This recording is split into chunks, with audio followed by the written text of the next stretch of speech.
Assalamualaikum warahmatullahi wabarakatuh kepada murid-murid tahun 3 yang cikgu kasih sekalian. Okey, pertama sekali kita panjatkan kesyukuran kerana dapat kita bertemu kembali di alam maya ni. Okay, maklumlah sedang mula nak PKP dah. Banyak sekolah dah kena tutup dah sebab ada cuti kuarantin. Lepas tu nak cuti raya lagi. Jadi nak tak nak kita kena teruskan pembelajaran, ya. Tak kira lah secara PDPR ke, secara PDPC dalam kelas, tak apa. Cikgu teruskan lagi Cikgu teruskan cikgu punya penghasilan video-video berkaitan dengan pelajaran pendidikan kesihatan dan juga pelajaran lain insya-Allah. Cikgu cuba buat yang terbaik lah. Okey. Jadi pertama sekali cikgu doakan semuanya sihat di rumah, semuanya bergembira di rumah. Okey, cikgu pun gembira di rumah ni. Tak dekat sekolah, kat rumah. Tu yang gembira tu. Okey. Jadi kita teruskan dengan topik pendidikan kesihatan. Okey, unit 11. Jaga diri sihat emosi. Okey, kali ni topik kita topik yang baru iaitu tiada nyamuk, tiada penyakit. Jadi murid-murid kamu boleh rujuk pada buku teks PJPK kamu muka surat 82 dan 83. Okey, mari kita tengok slide yang cikgu sediakan. Okey. Jadi topik ni dia kata apa? Tiada nyamuk, tiada penyakit. Maksudnya kita nak belajar berkenaan dengan nyamuk. Nyamuk dan penyakit dia. Okey. Jadi kita tengok nyamuk apa yang bahaya. Nyamuk sebenarnya nak kata bahaya, memang bahayalah. Semua nyamuk bahaya. Okey, dia gigit kita rasa apa, gatal, kita garu, betul tak? Malam-malam ataupun bila kita berada di kawasan padang, di semak-semak, nyamuk terbang, dia gigit kita. Tepuk sana, tepuk sini, tepuk situ. Lama-lama keluar yang bengkak-bengkak tu kan, sebab garu. Tapi ada nyamuk yang lagi bahaya yang boleh menyebabkan kematian. Okey, apa nyamuk tu? Okey, kat sini tengok pada gambar rajah ni. Ada dua jenis nyamuk. Yang pertama dipanggil nyamuk Aedes. Okey, nyamuk Aedes. Yang kedua, nyamuk tiruk. Okey, nyamuk tiruk Jadi kita tengok rupa dia. Okey. Nyamuk Aedes senang je. Dia warna dia mesti hitam legam dan dia juga ada gelang-gelang yang berwarna putih. Dekat kaki dia, nampak tak? Ada gelang-gelang. Dia warna hitam legam. Lepas tu ada gelang-gelang warna putih. Kalau kamu nampak nyamuk macam ni, tu nyamuk Aedes lah. Tepuk terus. Tepuk situ, tepuk. Okey. Nyamuk ni dia tak kira malam ke, pagi-pagi ke, time senja ke, dia akan keluar. Okey. Okey, seterusnya nyamuk tiruk. Tengok rupa nyamuk tiruk tu. Okey, dia warna coklat je. Macam nyamuk-nyamuk biasa je. Okey. Tak apalah, janji kamu dapat bezakan apa rupa nyamuk Aedes dan juga nyamuk tiruk. Senang cerita, nyamuk Aedes kita tahu dia hitam legam, ada warna-warna putih tu, macam gelang-gelang putih. Itu je cukup. Senang Okey. Kenapa dua nyamuk ni dikira bahaya? Sebab dia bawa penyakit yang boleh bawa maut. Okey. Nyamuk betina. Ingat, nyamuk Aedes, nyamuk tiruk, nyamuk betina. Yang betina bukan jantan, yang betina, yang perempuan. Yang betina ni lah yang paling bahaya. Sebab yang betina inilah yang boleh bawa penyakit. Dia bawa virus, Yang jantan tak ada, jantan baik. Yang betina. Okey. Tengok. Nyamuk Aedes yang betina, dia boleh bawa penyakit apa? Demam denggi. Ingat nyamuk Aedes, demam denggi. Okey. Nyamuk betina tiruk pula. Okey, nyamuk tiruk betina, apa dia bawa? Dia boleh bawa demam malaria. Ingat demam malaria. Nyamuk Aedes, demam denggi. Nyamuk tiruk, demam malaria. Okey, ingat dua benda tu. Okey. Seterusnya, tengoklah rupa dia. Tadi cikgu dah terangkan rupa nyamuk Aedes. Tengok balik. Hitam legam, nampak dia ada line-line putih Ada gelang-gelang putih kat kaki dia, kat badan dia.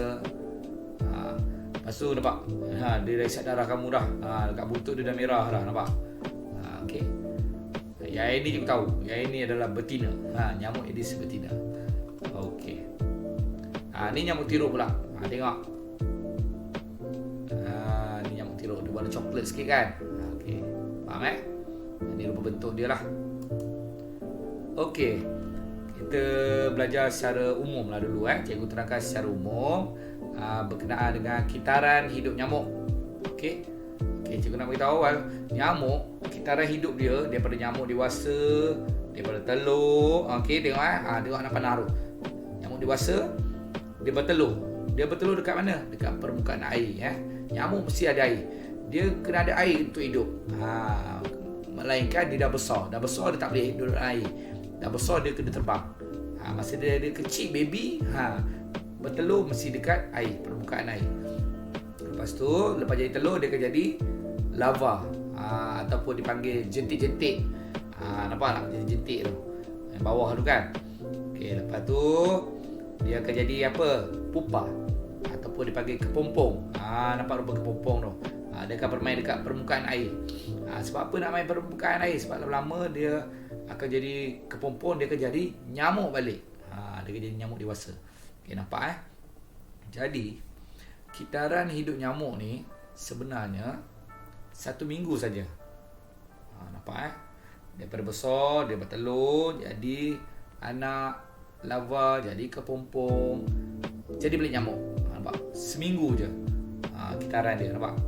Lepas tu kita tepuk, mati. Yang hidup dia bertelur, larva, jadi pupa, jadi nyamuk. Seminggu je proses dia.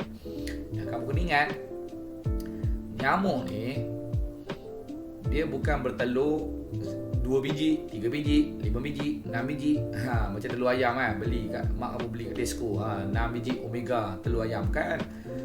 Seekor nyamuk betina. Okey. Apa yang cikgu faham dia kalau bertelur, dia boleh bertelur lebih kurang 1000. Kasih cikgu 1000 ke 3000 telur. If I'm not mistaken. Kalau cikgu tak silap cikgu lah. Sebab cikgu dah perasan dekat internet hari tu dia kata nyamuk mampu bertelur daripada 1000 ke 3000 telur. Nampak banyak tak? Banyak. Okey. Jadi bahayalah tapi kena ingat, nyamuk ni dia bukan beranak sebarangan. Dia bukan bertelur di kawasan permukaan air yang sebarangan. Dia pun memilih juga. Dia nak kawasan yang air yang bersih, yang jernih, baru dia boleh bertelur. Kalau air tu air longkang, busuk, dia tak nak. Dia pandai ke? Nyamuk ni pun pandai ke? Dia memilih tempat Okey, jadi dia akan biasanya dia akan bertelur dekat kawasan takungan air, macam roda, tayar-tayar yang buangan orang buang tayar kat padang ke dekat semak. Hujan, air takung, bersih kan, jernih, situ dia bertelur. Kat dalam tin-tin, orang buang tin rata-rata, nampak. Dekat pasu bunga, yang ada alas pasu bunga tu kan, berair, jernih. Dekat sawah padi, banyak lagi lah. Dekat takungan, dekat tandas, mana kawasan takung. Kat lubang jamban tu, rumah tu ditinggalkan tak ada orang duduk. Kat lubang jamban tu air bersih kan, tak ada orang duduk. Dia boleh beranak masa tu. Beranak pula, boleh bertelur. Nampak Jadi sebenarnya bahaya jugalah nyamuk Aedes dan nyamuk tiruk ni sebenarnya bahaya. Sebab apa bahaya sangat? Sebab dia membawa penyakit yang membahayakan. Okey, lagi satu info. Kadang-kadang kita kata ada jalan, ada tepuk. Kenapa ni? Ada nyamuk gigit lah. Sebenarnya kena faham nyamuk tak gigit sebenarnya. Nyamuk tak gigit. Nyamuk dia menghisap darah. Dia cucuk, hisap darah. Bila cucuk tu kita rasa gatal, tu tepuk. Ingat nyamuk tak gigit. Tak macam kucing. Kucing gigit, anjing gigit. Bukan. Okey, kena faham. Maksudnya nyamuk dia tak gigit kita. Ingat nyamuk hanya cucuk. Dia cucuk, dia hisap darah kita. Bila cucuk tu yang sakit tu yang kita tepuk tangan. Ingat cikgu betulkan balik. Selama ni kita ingat nyamuk gigit, nyamuk tak gigit, nyamuk cucuk. Dia cucuk, dia hisap darah. Dia terkejut kita. Sebab tu kita tepuk. Okey, jauh sangat cikgu cerita dah. Okey, seterusnya cara demam denggi merebak. Okey, kena ingat Ingat, nyamuk apa yang bawa demam denggi? Nyamuk apa yang bawa virus denggi? Sedang cerita, virus denggi, nyamuk apa? Apa dia? Nyamuk Aedes. Okey, nyamuk Aedes yang mana? Yang warna hitam, ada gelang-gelang putih. Ingat Okey. Kita belajar pula cara macam mana demam denggi ni merebak. Yang pertama, okey, nyamuk Aedes betina, pembawa virus denggi. Ingat bukan jantan, yang betina. Okey, nanti cikgu terangkan balik kenapa nak nyamuk betina, kenapa tak nak nyamuk jantan Okey. Nyamuk betina Aedes dia adalah pembawa virus denggi. Macam mana? Nyamuk Aedes betina dia akan terbang ke, tiba-tiba dia gigit, dia pergi ke arah pesakit, orang yang sakit denggi tu. Nampak? Dia isap darah. Bila dia isap darah tu, air liur dia tu terlekat dengan virus denggi. Faham jadi lepas tu dia terbang. Jadi virus denggi tu dah ada dekat nyamuk Aedes. Dia special denggi. Virus denggi ni boleh lekat dekat nyamuk Aedes je. Dekat nyamuk tidur tak boleh. Dekat nyamuk denggi special Jadi dia dah terbang. Nyamuk tu terbang dengan virus denggi. Lepas tu dia pergi gigit orang yang sihat. Dan automatik orang yang sihat tu, okey, dia gigit, silap. Dia tak gigit sebenarnya. Dia cucuk, dia isap darah. Dia isap darah orang yang sihat tu kan. Jadi ada air liur pada nyamuk tu. Okey, ada virus denggi, dia akan masuk dalam darah orang. Jadi virus sudah berada dalam badan orang yang sihat tu, dan itulah cara macam mana virus denggi menyebabkan demam denggi pada orang sihat tu. Okey, faham pening kepala. Saya pening kepala. Senang cerita ingat macam inilah. Ingat nyamuk Aedes betina. Okey, dia terbang, dia gigit orang yang ada demam denggi, pesakit denggi. Lepas tu dia akan terbang, dia cari orang yang sihat, dihisap darah orang tu, virus denggi yang diterbang tadi tu, yang dibawa daripada orang sakit tu, masuk dalam badan orang tu pula. Dia berjangkit. Okey, itulah maksud dia. Okey.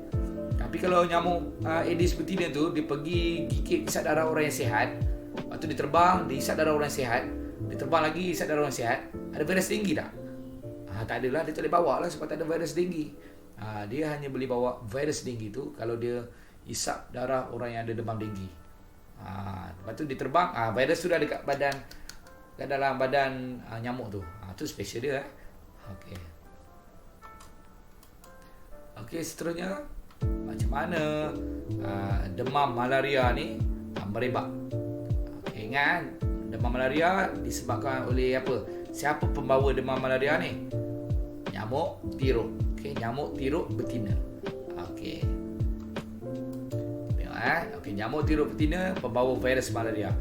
Nyamuk Aedes betina pembawa virus denggi. Okay, faham Okey, macam mana proses dia? Nyamuk tiruk betina dia terbang, dia tergigit, dia pergi hinggap dekat seorang pesakit malaria ni. Dihisap darah orang tu. Dihisap. Jadi virus malaria tu masuk dalam badan nyamuk tu. Okey. Dan nyamuk betina tu terbang. Dia terbang, dia mencari dia membawa parasit malaria. Samalah macam denggi tadi tu. Nyamuk Aedes tu dia bawa virus denggi kan. Sama macam malaria ni. Nyamuk tiruk betina ni yang dah hisap pada pesakit malaria tu, dia bawa parasit malaria ni. Okey, parasit malaria. Lepas tu dia terbang, dia nampak ada orang yang sihat, dan dia hisap darah orang tu. Dia cucuk. Automatik bila hisap darah tu, virus parasit malaria tu masuk dalam badan orang yang sihat tu. Automatik orang tu juga dijangkiti demam malaria. Okey. Okey, itulah dia Okey, jadi cikgu terangkan lagi sekali demam malaria ni sebenarnya dia penyakit yang bahaya boleh bawa maut, termasuklah demam denggi. Okey. Tapi apa yang cikgu tahu, demam malaria ni ada ubat di hospital sekarang, ada ubat. Kecuali demam denggi, tak ada ubat lagi. Tapi dua-dua ni boleh bawa maut, bahaya maksud dia ini demam yang bahaya. Okey, mari kita tengok pula tanda-tanda demam denggi.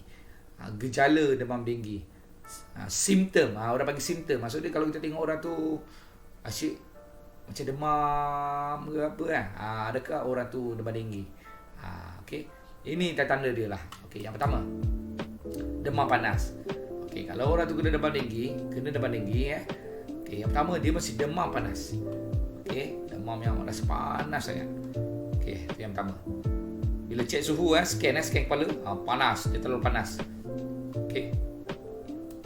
Seterusnya, sakit kepala. Rasa pening sangat kepala. Makan Panadol tak jalan. Rasa pening sangat kepala. Okey. Demam denggi juga menyebabkan sakit kepala. Okey, demam panas, sakit kepala. Seterusnya, muntah. Dia muntah. Dia loya, rasa tak sedap badan, rasa tak sedap mulut. Dia muntah je Okey. Apa lagi tanda dia? Cerit-berit. Jangan main Demam denggi juga, bila kamu diserang oleh demam denggi, kamu rasa nak buang air besar. Cerit-berit buang air besar pula dah. Cerit-berit. Buang saja. Dah buang, balik nak tidur, buang lagi. Dah lah demam panas, pening kepala, muntah-muntah, tiba-tiba cerit-berit pula, nampak? Nampak kesan dia nampak? Memang bahaya demam denggi ni. Okey, lagi sakit sendi. Sakit sendi tu maksud dia apa? Dia macam lenguh badan. Okey, kamu rasa macam tak sedap badan, lenguh rasa macam sakit bahu, sakit lengan, sakit kaki, lutut, tak selesa. Okey, itu maksud dia sakit sendi. Okey, dan yang terakhir, tanda demam denggi juga adalah ruam pada kulit merah-merah, ada rasa merah-merah. Okey. Cikgu cakap semua ni betul. Sebab apa? Sebab cikgu dah pernah mengidap cikgu dah pernah mengidap demam denggi. Okey, dulu memang apa tanda ni memang cikgu dah rasa dah. Demam dia terlalu panas, betul terlalu panas. Kedua, badan cikgu rasa, sendi cikgu ni rasa macam lenguh. Rasa apa sah sendi rasa macam tak sedap badan ni, lenguh-lenguh cerit-berit. Okey, muntah. Lepas tu apa lagi? Ruam badan cikgu tak ada ruam lagi masa tu. Okey. Tapi cikgu sakit kepala. Dan satu lagi yang cikgu tak nampak dalam buku ni bila kita kena demam denggi, kita rasa panas, badan kita panas rasa panas kan. Tetapi dalam masa yang sama kita rasa menggigil. Ini berdasarkan pengalaman cikgu lah. Okey. Cikgu rasa menggigil. Walaupun cikgu pakai seluar pendek, cikgu duduk baring dekat luar rumah di bawah matahari, cikgu tetap rasa badan cikgu menggigil. Waktu siang, ini waktu siang. Nampak tak? Itu bahayanya demam denggi. Okey, jadi kalau kita kena demam denggi, cepat-cepatlah kita pergi dapatkan rawatan di hospital berdekatan. Okey, jangan sesenyap, beritahu kat mak, beritahu kat ayah kalau rasa tak sihat badan Okey. Ada 6 ciri tanda ni. Kemungkinan kita dijangkiti demam denggi. Okey. Seterusnya, kita tengok pula demam malaria pula. Apa gejala dia? Apa simptom dia? Apa tanda dia? Okey, kalau kena demam malaria, apa tanda dia? Adakah dia lebih kurang sama macam denggi, demam denggi, ataupun ada beza sikit? Kita tengok Okey, yang pertama, demam panas. Sama juga macam demam denggi tadi. Kalau kena demam malaria, tanda dia demam panas. Itu yang pertama. Yang kedua, sakit kepala. Sama juga dengan demam denggi ni. Kita rasa sakit kepala. Alright. Seterusnya, dia lain sikit. Kita akan rasa penat. Kalau tadi demam denggi rasa lenguh badan, segar-segar lah. Ni tak ada. Kamu rasa macam, rasa penat sangat. Rasa macam letih lah. Tak cukup oksigen lah. Rasa penat sangat. Okay. Loya dan muntah. Sama juga macam demam denggi tadi, kita akan rasa nak loya, nak muntah. Itu persamaan dia. Okey, seterusnya bengkak paru-paru. Nampak? Itu bahaya demam malaria. Okey. Demam malaria juga boleh menyebabkan bengkak paru-paru. Nampak? Paru-paru ni penting untuk apa? Untuk kita bernafas. Bernafas, masuk oksigen, udara masuk dalam badan kita. Udara proses masuk dalam darah kita. Okey, lepas tu dia keluarkan karbon dioksida. Tapi kalau dia dah bengkak, sakit, rosak, bahaya Nampak tak? Itu kesan tanda demam malaria. Bahaya boleh bawa maut, jangan main. Okey, dan seterusnya menggigil. Nampak? Demam panas tadi kan. Lepas tu dia rasa menggigil. Macam cikgu sebut tadi lah. Demam denggi tadi kan. Pengalaman cikgu badan cikgu panas sangat. Waktu malam cikgu rasa sejuk je. Tapi bila cek suhu badan cikgu panas. Bila waktu tengah hari pula badan cikgu rasa sejuk je. Tapi bila cek suhu panas.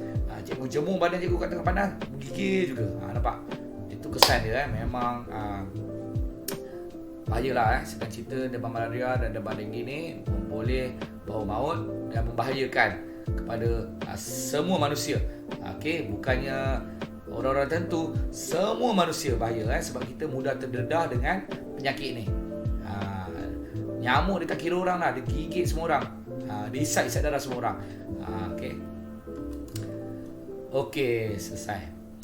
Jadi untuk topik hari ni, cikgu dah terangkan kepada kamu. Yang pertama berkenaan dengan nyamuk Aedes dan juga nyamuk tiruk. Okey, itu yang pertama. Yang kedua, kita dah belajar juga apa penyakit yang dibawa oleh dua jenis nyamuk ni. Okey. Apa dia? Nyamuk Aedes bawa apa? Bawa demam apa? Ingat nyamuk tiruk bawa demam apa? Okey, lepas tu kita dah belajar juga dengan tanda-tanda. Apakah tanda-tanda kalau seseorang itu mengalami demam denggi, mengalami demam malaria? Apa tanda dia? Okey. Jadi untuk tugasan pada hari ini, pada kali ini, kamu boleh rujuk buku teks kamu, muka surat 85. Cikgu nak kamu buat yang nombor 2 ni isi carta ni, lengkapkan carta di bawah ni. Jadi buka buku tulis fikir kamu, pendidikan kesihatan tulis hari ni hari apa, tarikh hari apa, terus tulis nombor 2, lengkapkan carta di bawah. Lepas tu buat carta ni ikut sebiji macam dalam buku teks tu, dan isi maklumat yang dia nak. Jadi itu pembelajaran kita lah pada hari ni. Jadi cikgu harap insyaAllah akan datang kita akan belajar berkenaan dengan cara-cara macam mana kita nak mengatasi penyakit ini. Macam mana kita nak mencegah penyakit demam denggi dan demam malaria ni. Alright. Jadi cikgu harapkan semua murid bergembira di rumah. Tak perlu rasa stres. Ada masa, ada kelapangan, buatlah kerja cikgu ni. Kalau ada kelapangan maksudnya dah selesai semua kerja-kerja lain, mata pelajaran lain, buatlah. Kalau ada masa yang terluang, jangan tak buat langsung. Akhir kata daripada cikgu, jaga diri, jaga SOP, jaga jarak, stay safe at home. Balik rumah, kat rumah cuba bersenam walaupun cuti 3 minggu kan, nak cuti raya, nak cuti kuarantin, nak cuti penggal, kita badan kena sihat. Itu saja cikgu. Semoga kita jumpa di lain kali. Assalamualaikum warahmatullahi wabarakatuh dan selamat belajar.